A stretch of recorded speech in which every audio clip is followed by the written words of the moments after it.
Ang layunin ng ating resolution ay doon sa panawagan na dapat magpatupad ng moratorium nationwide, ano?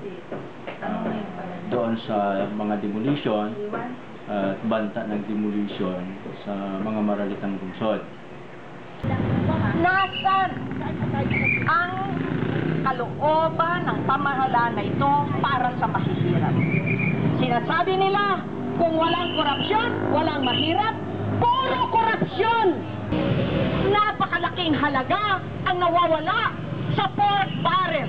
Napakalaking halaga ang nawawaldas ng mga opisyales. Napakalaking halaga ang hindi nakokolekta ng Bureau of Customs.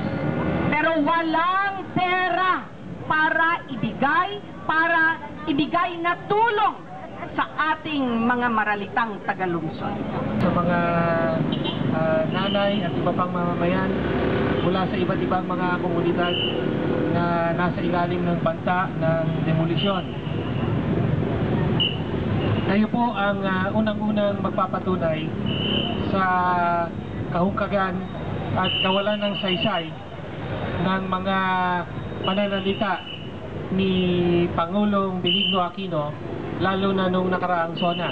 Ngayong umaga, alas 11 ngayong umaga, kasama natin ang mga leader ng Alyansa kontra Demolition.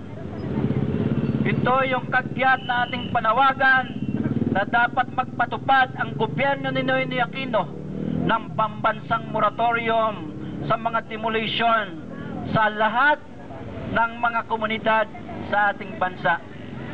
Hanggat hindi napapagtanuhan, hanggat walang seguridad, katiyakan at maayos na bahay na paglilipatan, hanggat walang trabaho sa paglilipatan at walang mga serbisyo doon sa ating paglilipatan tulad ng tubig, kuryente, eskwelahan, hospital, lahat ng pangailangan natin ay dapat magkaroon muna ng moratorium hanggang wala pa itong mga kondisyon na ating hinahapag.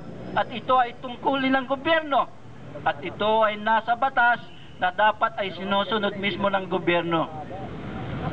Ito ay makakamit sa ating sama-samang pagkilos. Kaya muli, ang Anak Pawis Party List po ay nagsasaludo sa inyo at kasama nyo palagi sa ating laban sa ating makatarungan at iisimong ipinaglalaban. Muli, magandang hapon sa ating lahat.